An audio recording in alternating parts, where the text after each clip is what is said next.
Assalamualaikum warahmatullahi wabarakatuh. Perkenalkan, nama saya Rindiani.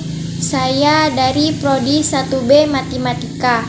Di sini saya akan menjelaskan tentang implementasi konsep landasan ekonomi pendidikan pada kurikulum MBKM di Indonesia, yakni tugas dari Bapak Maplindo dan Ibu Yanti.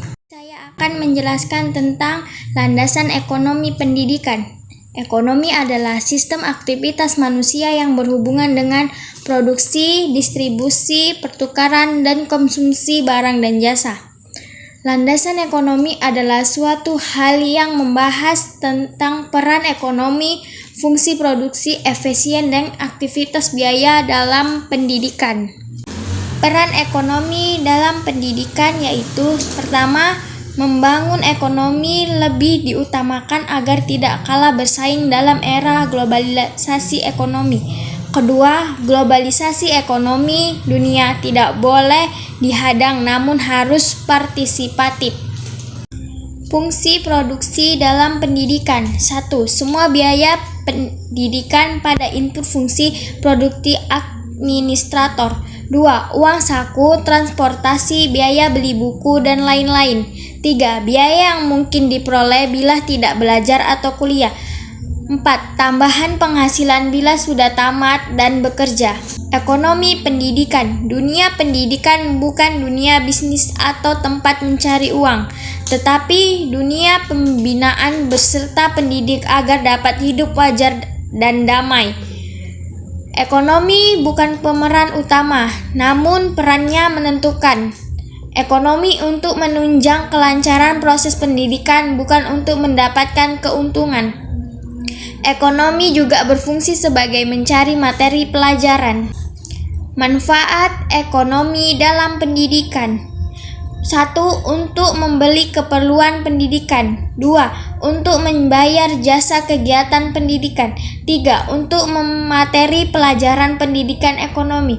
4. Untuk memenuhi kebutuhan dasar dan keamanan para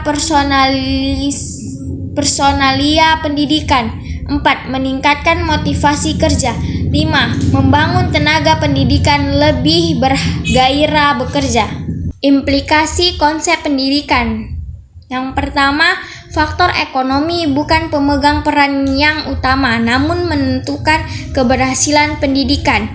Kedua, dedikasi, keahlian dan keterampilan mengelola dan guru-guru atau dosen lebih utama dibandingkan ekonomi.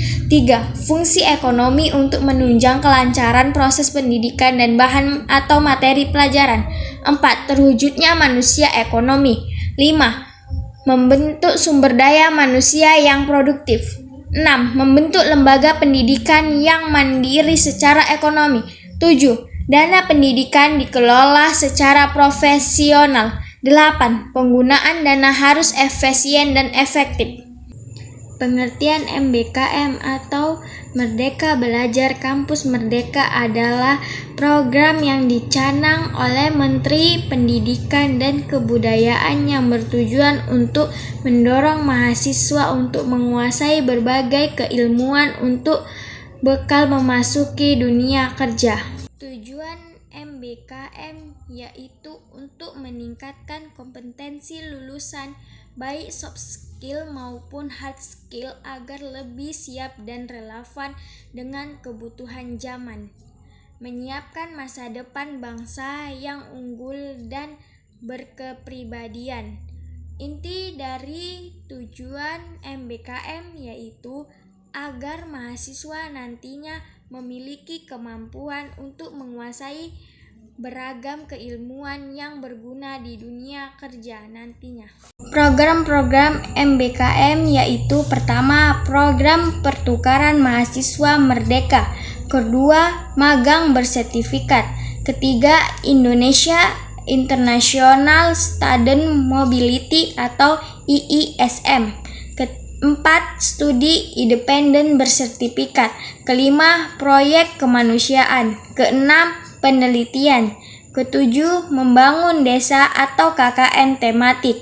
Ke-8, program kampus belajar. Ke-9, program kewirausahaan. Sampai situ presentasi saya.